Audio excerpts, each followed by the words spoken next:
Hello, everyone, and welcome to another episode of the EFL Fantasy Podcast. My name is Angus, And my name is Dan. and we're here to review the game week 6 action. For those who have seen the scores, we've found some action to review. Uh, uh, yeah, we'll be following the normal format, talking through our teams, team news. We have found some talking points for this week, and then we will get to the questions we've had, which will probably shape a conversation around game week 7 away days. But first things first, Dan, how are you? Yeah, not bad. Luton won again. 2 wins in a row. Um, Green out in Gaffr. So yeah, good game week. Not quite as unpredictable as last week. A lot of home bankers won, but we'll discuss some of those key points in our teams throughout the pod. Yeah, interesting game week. There was a late twist in mine, which was always fun, but yeah.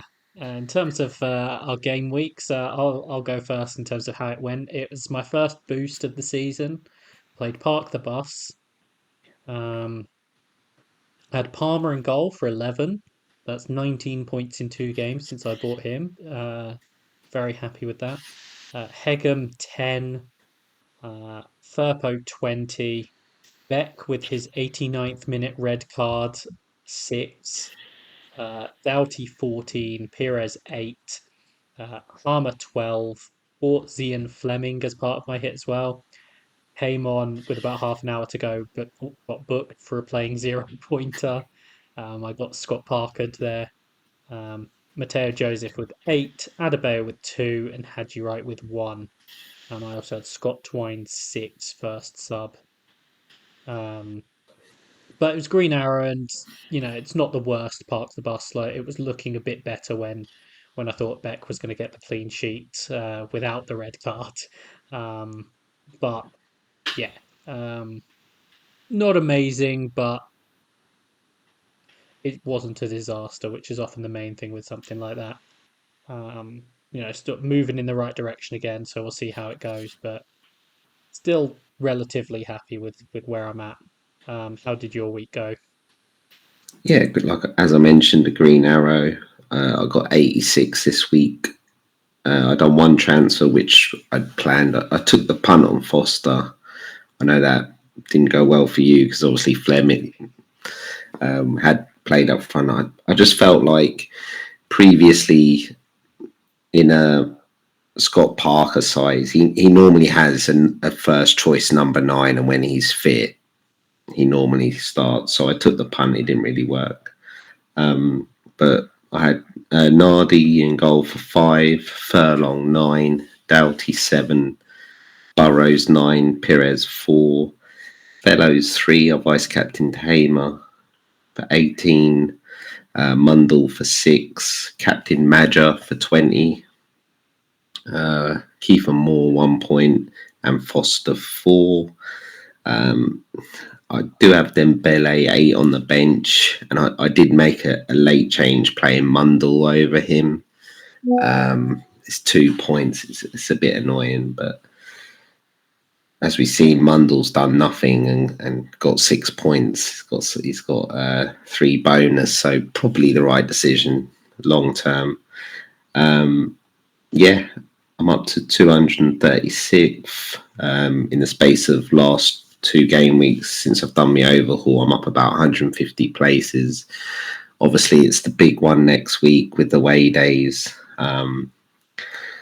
Hopefully, have a good away days and close to the top 100. Hopefully, Yeah, that's always the plan, particularly with the big boost. And we'll come on to sort of away days in 7 later, but I think there's some interesting questions around that at this point, for various teams. But as I say, we'll touch on that a bit later on. Um, so just bear with me one moment. Just thought I'd give an update on the Thursday night wars in terms of the pod team. We got 72 minus 4 this week. Um, which would make us second for the week behind guys on Gaffr. Hopefully, when guys on Gaffr put the next scoreboard up, they're not adding more points to their score than they've actually got. I see what you did there, guys. Um, we also brought in Beck, and if he hadn't got sent off, we would have won this week. So No.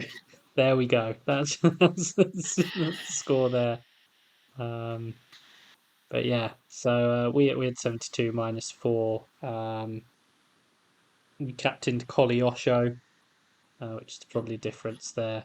We had Jensen in goal, Beck, Doughty, and Pires back three, Dembele, Hamer vice captain, Collie Osho captain, and Mundle in midfield, and Joseph, Adebayo, and Sargent up front. Um, we did also bench Sirkins 10, but Yeah. um, yeah. So that's sort of where we are. I think that will still leave us top on that. Um, but yeah, so good start to the season, I guess, in that format.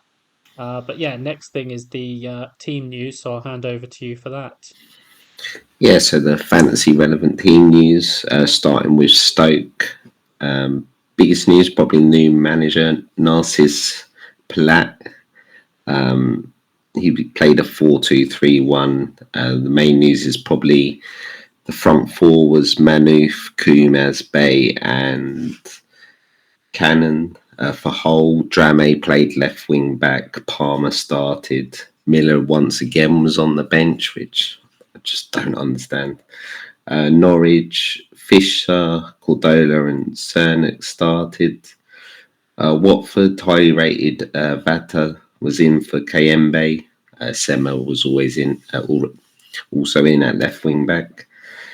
QPR, Clark Salter was in, so Dunn moved to back to right back, and Sato was in for Colback. Millwall, Langstaff started instead of Coburn. Bristol City, Roberts, Mametti, and Armstrong were in for Pring, Sykes, and Mayulu. Oxford, Brannigan wasn't in the squad. Burnley, Foster was in for Fleming. Luton, Walters was in for Bell, which meant Doughty moved back to left wing back. Once again, Morris was on the bench.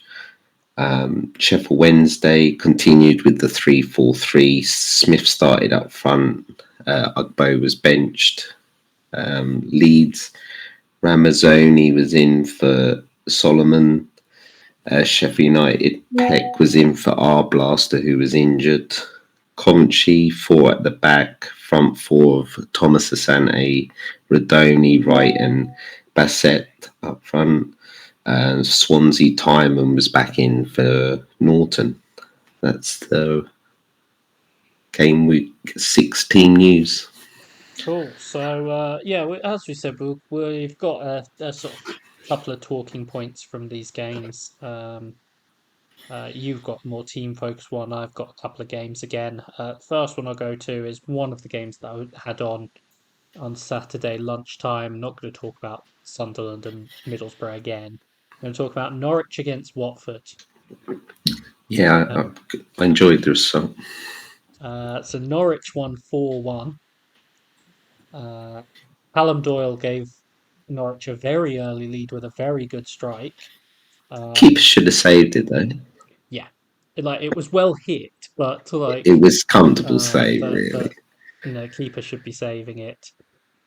You had um, Ryan Andrews with a good equaliser. Thought he'd managed to almost trap it when he first hit it, but he did manage to get just enough on it to get it into the goal past the defender on the line. Sainz made it 2-1. Nunez then made it 3-1. Um, assists on those for Penny McLean and Callum Doyle. And for fourth was Ben Christine with an assist from Jack Stacey. Also of note in this game was Daniel Bachmann going off injured after 13 minutes, after Francisco Sierralta had gone off injured after 10 minutes. So what exactly was going on there, I don't know, but Yeah, I think this was better for Norwich, and I think they have steadily been improving as they adjust to playing under the new manager. Um, and I think, the place to start for me, having watched them a couple of times now, is Borja Sainz is playing really well at the moment. Um, Everything he seems to be doing, I think that one of the keys for me, and if people disagree, they can sort of correct me, but he seems to be doing everything decisively. If he's going to take someone on, he makes an early decision and he does it. If he's going to shoot, makes an early decision and he does it. And it's just it's going really well for him. It's going really well for them, and it is resulting in more attacking returns. And I think that's the other thing that you're always looking for them. I think it was always the question of if Josh Sargent isn't returning, where are they getting sort of the goals from? Where are they getting this? You know, and so him stepping up with 3 goals now, um, he's doing very well. And so I think, all credit to him. I think there's other players around the team that are doing well. I think Doyle coming into the team has obviously helped. You add more quality into any team. That's always going to make a big difference. You know, Cordoba made his debut in this game as well. I think it was his first start. I forget which one, but no, I think they're doing well. Watford, it was an awkward day. I think when you lose two players, I know one of them is the goalkeeper, but when you lose two players in the first 15 minutes, they'd lost Kayembe before the game even started. Whether he would have dropped out or not, um, I know Joe Findlay-Ballar, our Watford correspondent, had said that uh, some of the fans were after Vata starting, who did come into the side. Um, but it just all led to feeling a little bit sort of disrupted, which probably doesn't help. Um, I did think Vata looked bright. Chat for Tadze again, obviously very good. Um, but yeah, probably not ideal for them in what was always going to be an awkward game. But I don't know whether there's anything particular you want to add on either of these two teams, Dan. I had a bit on Norwich. It feels like we've not spoken too much about them this season. It was always going to be hard to replace Sarah and Rowe. It's taken it's taken time. As you mentioned, Science has stepped up 3 goals. Um, Sargent's probably been a bit quiet recently. Um, Interestingly, Doyle moved to left back. We've seen him a few times, probably more at Leicester when he was in sort of this left back role. He can get returns, so I think he's 5.5, so it might be a bit expensive, really, because he could just go back to centre back, but he probably will get a few returns. Interesting that Stacey was dropped for Fisher, youngster Fisher. We saw a few starts for Fisher last year. Yeah, I don't really know where I'd go with Norwich apart from Sargent. Maybe Signs. They are away for game week 7, and they do have. I know Derby have been pretty good at home, but I think Science would definitely be, or Sargent will be a differential from what I've seen throughout teams and the planning for away days. So yeah, maybe a little punt on Science or Sargent. Yeah, I think if people were looking for a midfield punt, I think that tends to be a little where people are going a little bit spare at the moment, or where the final move might come. I think Saints is an interesting one, um, and yeah, Watford. I think it's just one of those days as well. Like I say, you lose, you already have to make one change. You then lose a couple of players. Like I don't think there's too much Watford ownership around, but I also wouldn't stress if you are one of the people who owns one of them. If I think the only one I've seen a few people own is Chakvetadze, and if you own him, I wouldn't be stressed. I thought he No. looked good again, so I wouldn't be too concerned about that. Um, so yeah, so that's sort of Norwich, Watford. Um, just thought, particularly as we hadn't talked much about Norwich in particular, it was an opportunity to. Um, Did you want to do your second game, Angus? Get the games out of the way before my team yeah, absolutely. focus. So the second team that the second game that I want to talk about is Burnley 2, Portsmouth 1. And it is partially to sort of talk about, particularly how I was right about some of the issues with Scott Parker, but it's also just, it's interesting the way it went, and I do think it's important to talk about. So you might look at it and say Burnley, yes, they won late, and so they've got 3 points, and they ended up 70% possession, 18 shots. Like, okay, this is fine. They didn't actually have a shot until the 32nd minute, That which when they're sounds home familiar. against Portsmouth is concerning.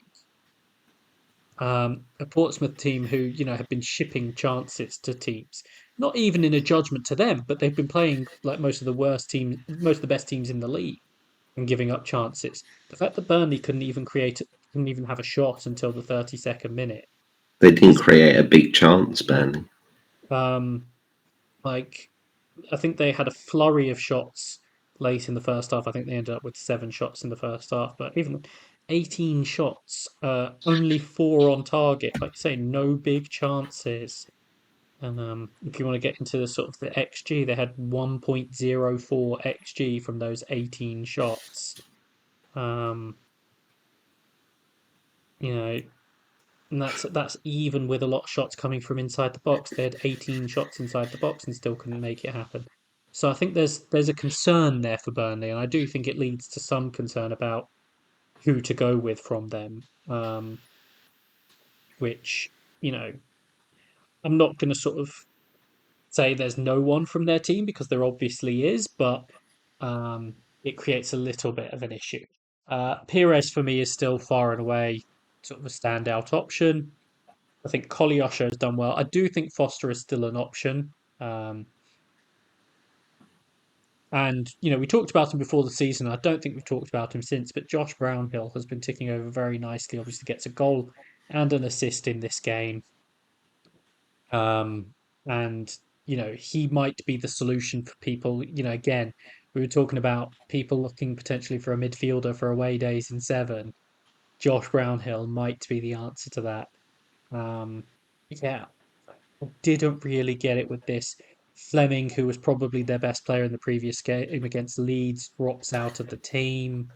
Particularly against a weaker opposition. Some of this stuff with Parker about the conservative management and whatever, where you would think, okay, you don't need sort of three central midfielders. Play your attacking midfielder as the 10 and bring in the striker, have the extra attacking player. But no, he leaves Hannibal in the 10 role, drops Fleming.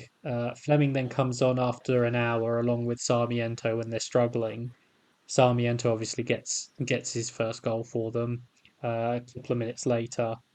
Um, and then, late on, he makes a couple more changes. Like, I'm just, it still doesn't feel quite right. And I know they turned things over, but, it was another game for Burnley. Like, I was looking before this game when I was looking for a defender for Park the Bus, and I think they're like fifth worst in the league or whatever for XG.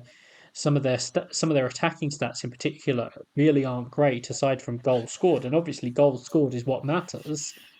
But it's not quite right, and I think some of that is you know the issues that tend to come with Scott Parker, and some of that is okay, some of these players. I mean, you think about it, if you're playing with essentially you know Hannibal as the 10, you're immediately limiting your probable goal scoring options by one because Hannibal's not going to grab you many, is he? Like, um, I know you've got Brownhill in midfield who can deliver them, but it just it's a little bit weird. Um, It's just too defensive. Like I can understand, as you mentioned, setting up like that against Leeds and teams like that, but when you're at home to Portsmouth, as we mentioned, who have been chipping quite a lot of chances, you've already got a solid base with Cullen and Brown. Who just play Fleming, and if Yeah. you go a couple of goals up, I know he's probably not match fit because obviously I don't think he featured too much for Millwall at the start of the season. But yeah, I was shocked with that because we obviously were discussing because I took the punt on Foster and it could easily have not worked out and worked for you in your way. But yeah, I thought they would have both started. Yeah, and on the other side, Portsmouth, I've seen a little bit. I thought Portsmouth, they didn't have a lot, but they've managed to create chances in all of these games as well. Yeah, And I know, for example, the Leeds game, they scored 3 goals off basically creating nothing. But um, they are now reaching the point where they finally get a fixture swing. And I do think that, and but I they know got some people have Sheffield got, United, but yeah, then that's it. yeah. I know some people have gone with Norris, um, but there was sort of one other option that I wanted to talk about, and it was mainly looking ahead past Sheffield United because people, particularly people who've been looking towards away days, will then be looking at options for moving out of it, things to sort of do with their team the other side from game week 8 onwards. So game week 8 onwards, Portsmouth play Stoke away, Oxford at home, QPR away, Cardiff away, Sheffield Wednesday home, Hull away, Plymouth away, and then Preston home, Blackburn away, Millwall home, Swansea away. The flip side of this horrible start is they actually have a decent run for a while. Um, and if you're looking to make savings in places, and I do think there's an element of like both just making savings, but also just it's a position group that is generally underwhelming outside of a couple of players. Across that run, I think Callum Lang could actually be an interesting option. He's doing well in terms of sort of having chances when they do create them. I think he's got 3 goals on the season now, despite this horrible run they've had.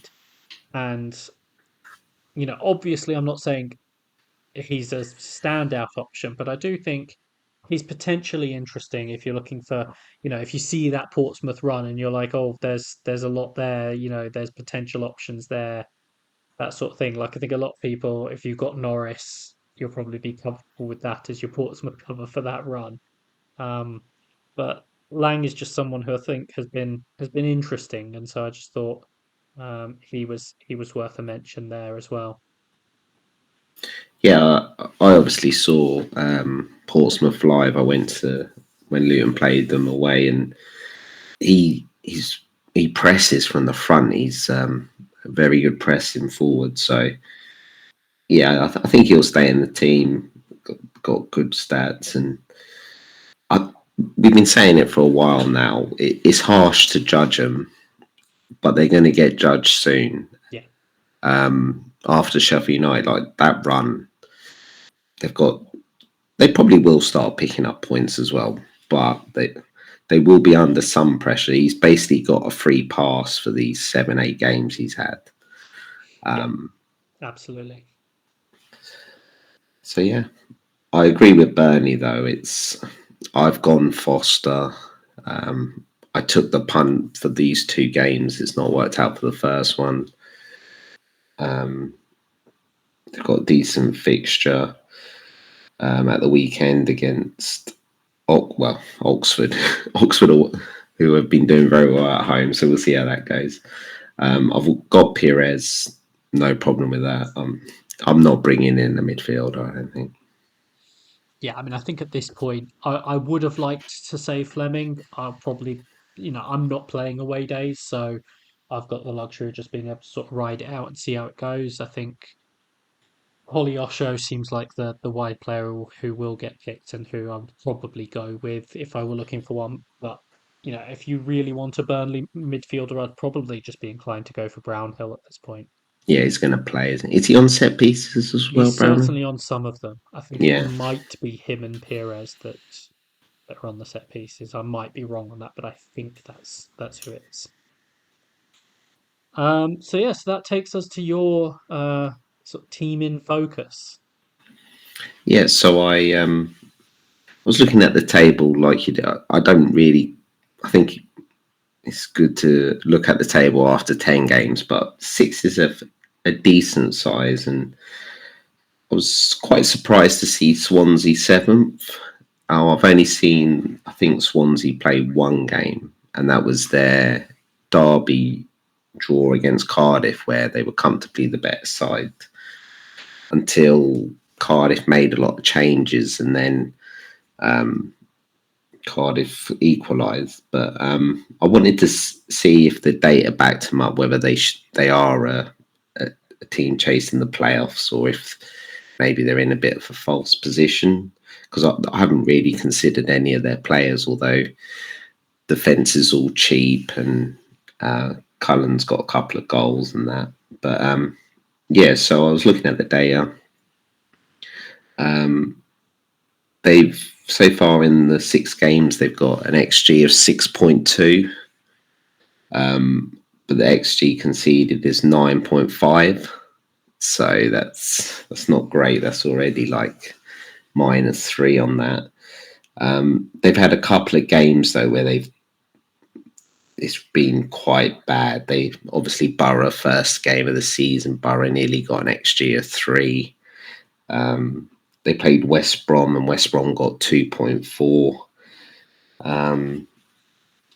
They've had 2 good results though. The last 2 games. One was against Norwich where they won 1-0, and then the second was yesterday against Coventry, which was 2-1.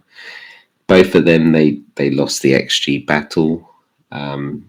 What I will say though is in both of those games they scored pretty early on, and in the Coventry game they were 2-0 up. So obviously there's no need to go and get the third really. So sort of understand why the XG might look a bit bad on there. They've scored 7, let in 4, which, as we've already discussed, they've massively probably should have conceded 5 more goals. That probably shows Figueroa in a good light, the goalie, who have been making over 3 saves a game. So I know a lot of people are looking to play Jeepers Keepers throughout the season. I wonder if he might be a decent option. Swansea have created 7 big chances, which is probably, I think it's bottom 6. But they have had a fairly solid lineup for most of the season. It's Figueroa in goal, back 4 of Key, Cabango, Darling, and Timon. They've got Ronald and Eom on the wings. Centre mid is Grimes, Franco, and Cooper behind Cullen. So it's quite a settled team. The manager doesn't seem to do a lot of rotation. But yeah, I was intrigued to see if we were going to see like a kept secret here, and it's not really. It's they're outperforming their XG, being quite clinical, and it sounds like Figueroa's saving, keeping them in game. So, anything on Swansea, Angus? Have you thought of any of their players throughout the season? Not massively. There's been once or twice where I've sort of briefly considered Timon, just because we know he's done Yeah, well before. But like you say, the defensive numbers haven't been sort of amazing, which has put me off a little bit. Very few sort of clean sheets in there and that sort of thing. So um, there hasn't been a lot sort of that's appealed, but um, I think part of the problem with them is it's certainly felt like a little bit of a mixed run fixture wise as well. So when I've been looking for runs, I don't think I've necessarily sort of looked at them either. yeah, I think that's fair. They've obviously got Bristol City, Sunderland, Stoke, and Blackburn in the next four. So it's a bit up and down, isn't it? Yeah, I'll keep an eye on them because especially in the last two games, like I say, this is where XG can be a bit deceiving. They've scored early and there's two good results against Norwich and Coventry. I know Norwich and Coventry haven't really clicked, but we saw them in the cup game against Tottenham. They can play at a high level. So yeah, I think Figaro is the one I've taken away from what I've looked at from Swansea wise.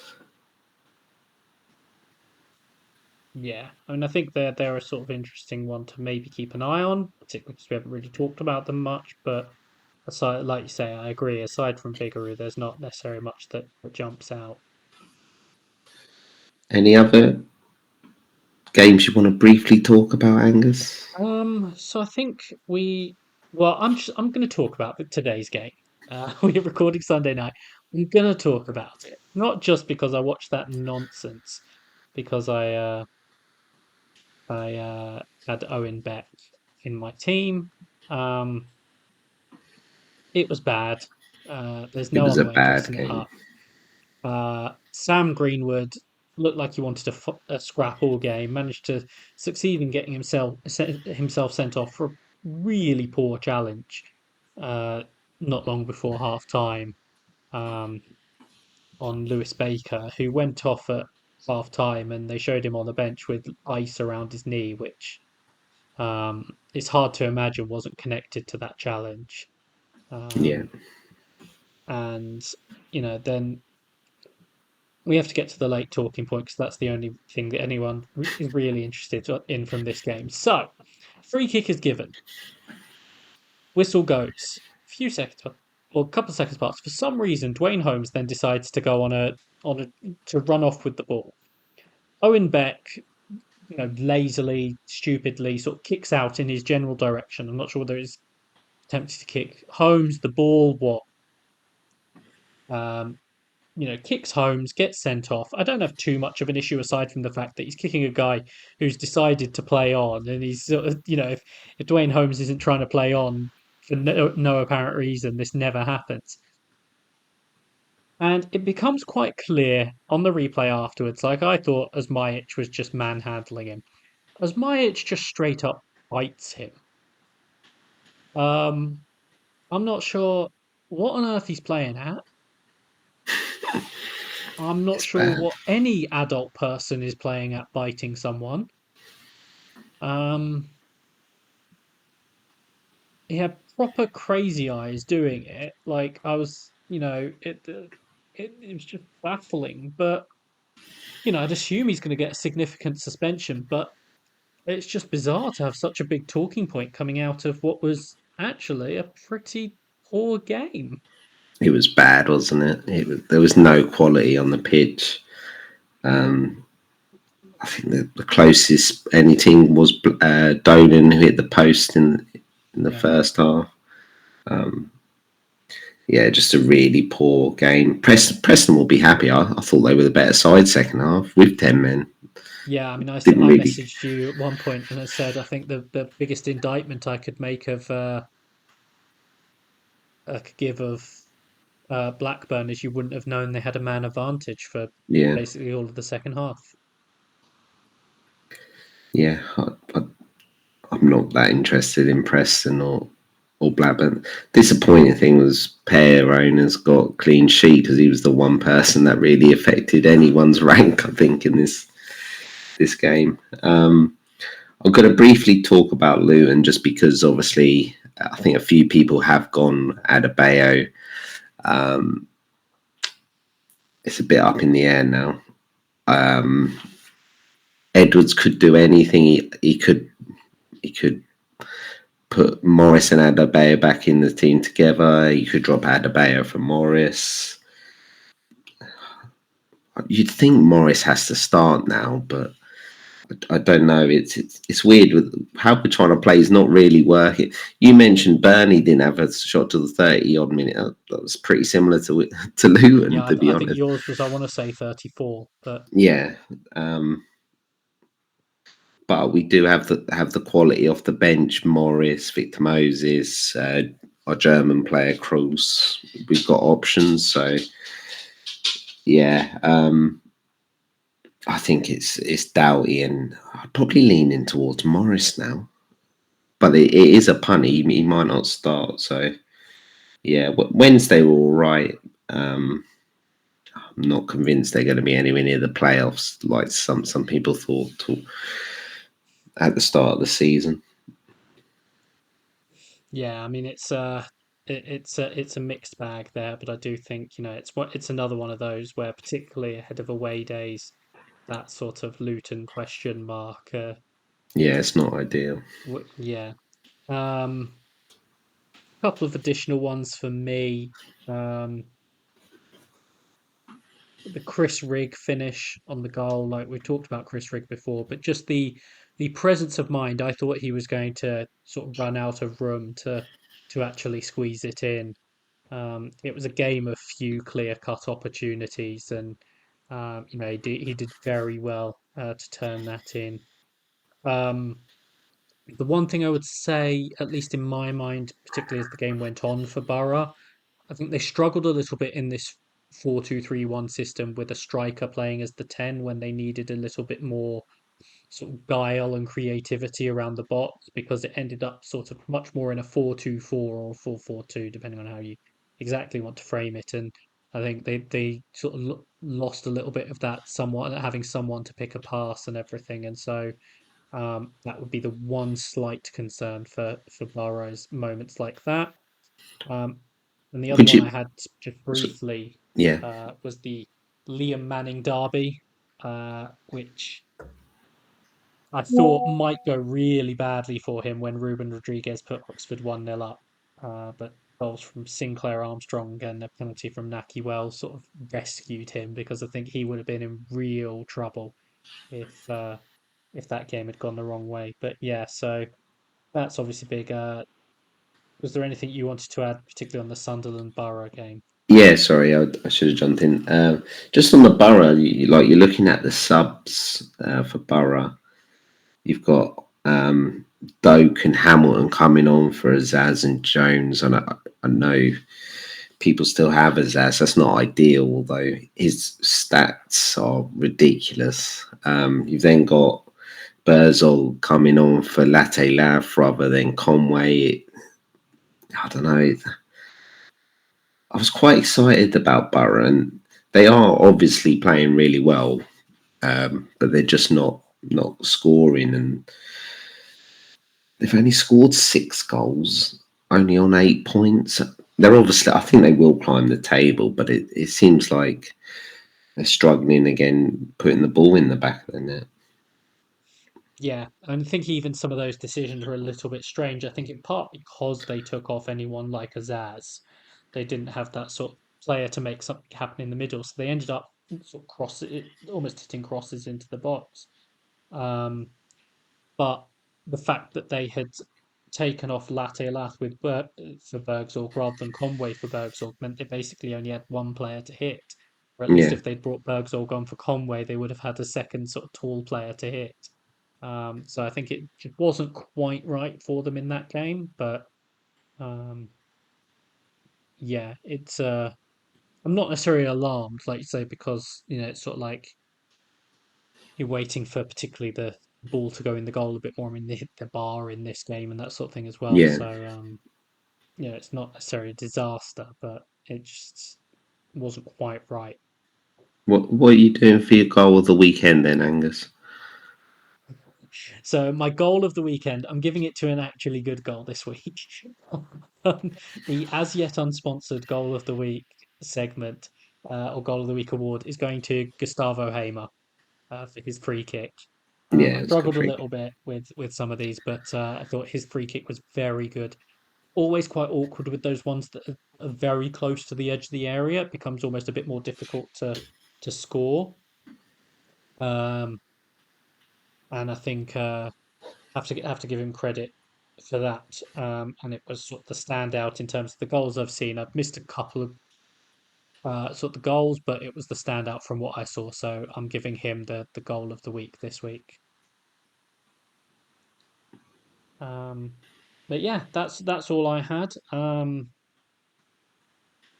So we can get into the questions. I think we've only had about four of them. Thank you to everyone who sent them. I think we'll cover off the ones that are non away days in seven, and then we can just have a Yeah. conversation. You can have a conversation about away days in seven. Um, so non-stop FPL has asked any early season for predictions for who might get relegated.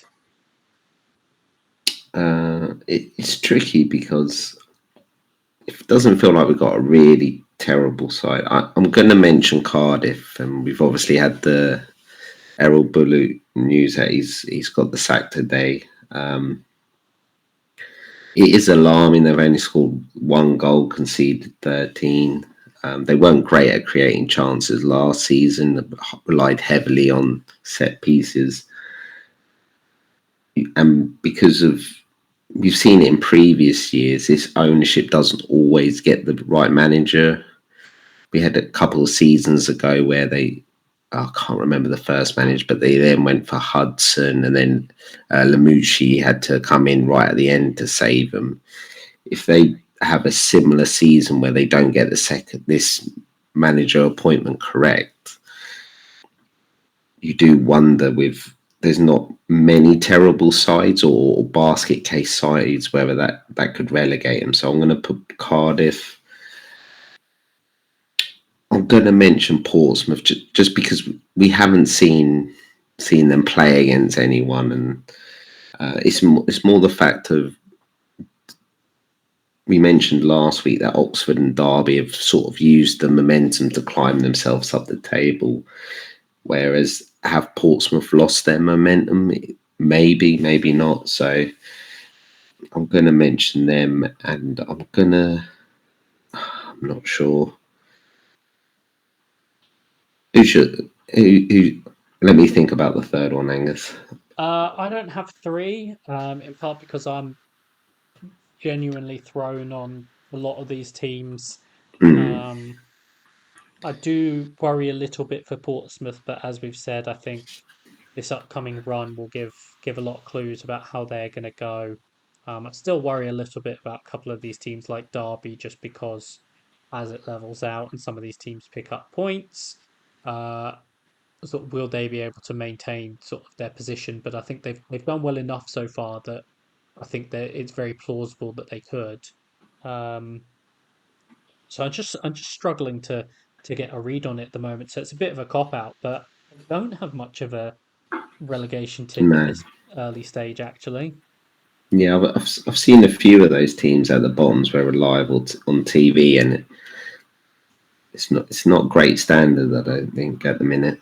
I know there's been a lot of like the top teams, obviously, especially the parachute teams. You probably throw Leeds in that as well. They had a bit of upheaval in their squads, but yeah, I'll be surprised if the what 8 teams plus probably Sunderland, who not many have thought. I'll be surprised if those 9 teams aren't in the top 10.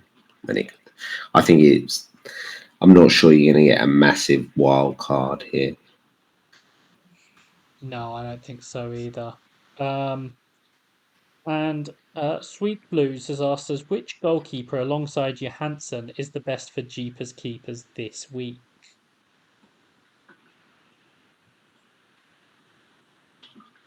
I'm just looking for the fixtures now.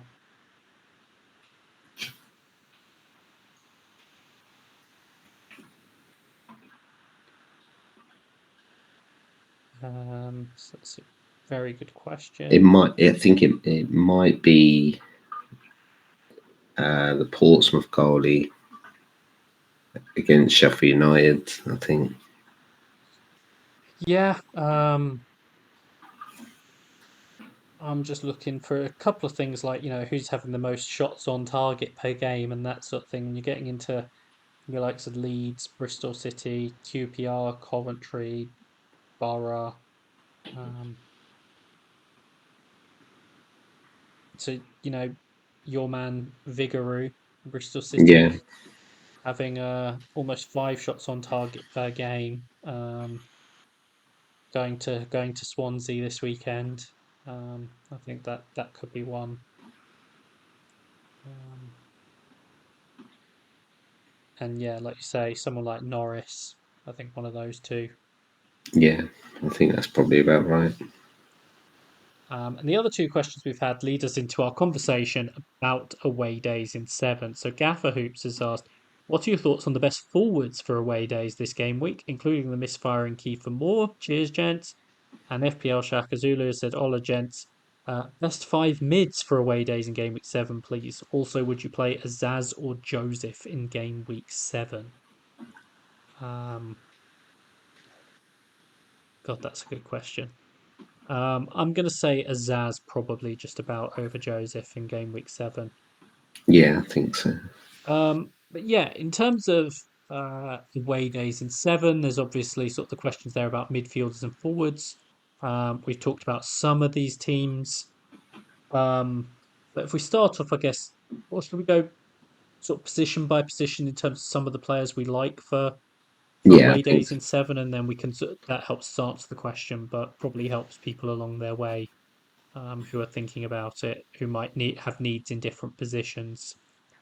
Um, Goalkeepers, if people sort of need a goalkeeper or maybe have multiple goalkeepers and are working out which one to play, uh, which goalkeepers do you particularly like for away days this week? so. I went Nardi for QPR. I'm not sure whether he'll keep a clean sheet, but they had a decent run and they still got a decent run for a while. So I went for him. I think Cooper's a good idea for Sheffield United. He's cheap, but it's whether you want to use three outfield. I currently have three outfield Sheffield United. Um, Trying to think. West Brom goalie Palmer, you've had him. He's done really well. He's Yeah. expensive, but If you have the money, and I know a lot of people haven't spent their budget at this point, mm, um, I think he's worth a go. I think I've had him for 2 weeks. He's got bonus in both of the games as well, which I think is sort of big for a team like that. And it's not like in comparison to the defenders, like it's not like he's massively more expensive. mm, Um, I think the good thing with West Brom is they don't really ever go and hammer someone. no, You'll probably get a clean sheet, and they're so good defensively that they'll probably only win 1 or 2 nil. So there's always a chance of getting a little bit of bonus. yeah, absolutely. The other one that I was just going to mention briefly on this is Freddie Woodman. I thought he did pretty well in today's game. There were a couple of times when he made saves where he almost left an opening for the opposition afterwards. But I think in general, like he will make a few saves. They have a chance of a clean sheet with being away at Millwall, or at least it being low scoring. So I think someone like that could be useful. Um, Defenders. I think it starts for me with Lucas Perez Yep. and Alfie Doughty, um, I've got Furlong or Furlong or Hegum. Hegum. I think that quite a few people are on one of those at this point. I think that's good. I think if you've got a Sheffield United defender, particularly I've had Burrows. Burrows, He keeps getting yeah, bonus, I think, because he's on set pieces, some set pieces, I think. yeah, um, I don't hate Powell for yeah. QPR. Maybe Jack Stacey, although as you say, I think there's a problem It's there risk, man. with with the risk. I know he came off the bench and got an assist, but I'd be half tempted by Doyle, but I think I'm not sure I'd massively keen I'm not sure. on I Norwich. know he got a return, but I'm not sure there is upside to some of the players we have named. Yeah, Um, the other one I guess is particularly Sirkin. I mean, I think Sunderland is still decent, but I'd say particularly Sirkin. Um, yeah, it's fit. Midfielders. It's Or fitting. with defenders, it's feeling like what 3 years ago when we had that ridiculous season where loads of attacking defenders. It sort of feels like that at Yeah, we're this getting a point. little bit back to that in terms of you see them regularly appearing in the bonus, even if they don't um, Hmm. get the returns. Midfielders, who do you like there? Um, Koliosho, I think he'll play. I think he's not going to get dropped. I think Anthony's probably the one that might be at risk. Now Sarmiento came on and scored. Um, for Luton, I wouldn't go for it. If you've got Chong, probably play, but he's not done too much. We mentioned signs for Norwich. Um, Dembele, he's Yeah. pretty decent for bonus, I think.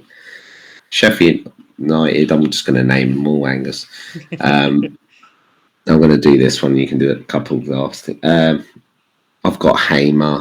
If you've got O'Hare, I think O'Hare's fine, but I think Hamer over a long term period is going to outscore O'Hare quite comfortably, I think. Yeah, I mean, I think we can get into the West Brom of it all as well. I think Fellows in particular, um, although again there is the element of it was 71 minutes this time. He will come off, but I think that there will be enough times where he probably gets a return or even just some bonus beforehand that I'd probably still be comfortable going with him this week. It would probably be him over any of the others for them really. For Sunderland away at Watford, which I think Mundle is the is the obvious one. I option. like Rig. I thought I was impressed this week by Joe Bellingham as well, and Patrick Roberts. I think you could go with any of those to be honest. Yeah, Uh, so um, I'm going I to think throw one in here, and I know people have been burnt by him before, but Scott Twine. I think he had 6 key passes this week. Yeah, it's Um, Scott Twine. One day he's gonna have a period where he's going to be very good, but yeah, he's not done it for what two seasons now. So he has the odd game, and if you pick him for the yeah, right game, drawn you're in for laughing. him. But um, yeah, I think it's that sort of thing. I think we've named most of them. And then forwards, we've got Foster. I mean, you've probably persuaded me Morris over Adebayo if I, you're buying this week. is it, Um, well, I was planning on bringing Adebayo in, so who knows what I'm going to do. yeah, I mean, Um, I've got Adebayo, but which I'm not necessarily going to sell, but yeah, um, I think if you were buying into it, if you'd left it till this week and then you were buying, I'd be inclined to go Morris at this point. I still think Josh Sargent is decent. yeah, I agree. Um, Maja, Frey for a punt QPR. I don't hate the idea of Michael Frey. He keeps sort of ticking over just bits and pieces, and I think with the way some of these forwards have gone, I think someone like that, could be a decent option in there. I suppose May ender as well. Yeah, perhaps I think he'd probably be slightly further down my list at the moment. Like, I still think he's a decent option, but he'd be slightly further down the list. I'm not thrilled by uh, sort of Kiefer Moore at this point, but I do get you're going against a team that has in Portsmouth who has given up Yeah, chances so I far, and can't take him out. It no, gets the feeling he's either going to get 1 pointer or he could do very well. yeah, So I'm not taking him out against Portsmouth. It's not yeah, happening. I think that's fair. So I think that's sort of covered all the positions, and I think it just gives you a flavour of. I mean, we've kind of just listed the good players, but I think there's a couple there that I think it does uh, sort of give you the idea in terms of um, maybe sort of being a little bit more sort of reluctant on them or not quite as confident. Um, so that's all the questions and that's sort of everything I wanted to discuss. I don't know if there's anything else in particular you wanted to cover, Dan. No, I think we've covered a lot. Um, yeah, don't think of anything else. Like I say, big week for me, so could do with a good away days anyway. So Yeah. yeah, I haven't really thought about what I'm doing next week. Um, as I said previously, no pod next week as I'm on holiday. Um, so we will be back at some point after that.